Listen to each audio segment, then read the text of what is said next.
عبداللہ بن عمر رضی اللہ عنہ سے روایت کی ہے کہ رسول اللہ صلی اللہ علیہ وسلم نے فرمایا کہ اسلام کی بنیاد 5 چیزوں پر قائم کی گئی ہے۔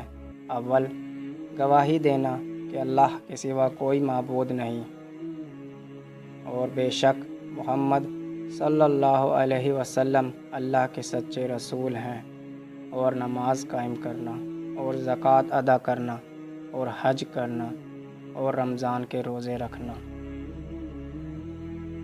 ابو موسیٰ رضی اللہ عنہ سے روایت ہے، وہ کہتے ہیں کہ لوگوں نے پوچھا، یا رسول اللہ، کون سا اسلام افضل ہے؟ تو نبی کریم صلی اللہ علیہ وسلم نے فرمایا، وہ جس کے ماننے والے مسلمان کی زبان اور ہاتھ سے سارے مسلمان سلامتی میں رہیں۔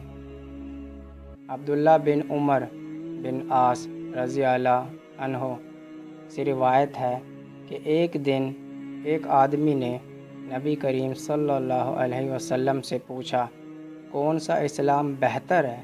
فرمایا کہ تم کھانا کھلاؤ اور جس کو پہچانو اس کو بھی اور جس کو نہ پہچانو اس کو بھی، الغرض سب کو سلام کرو۔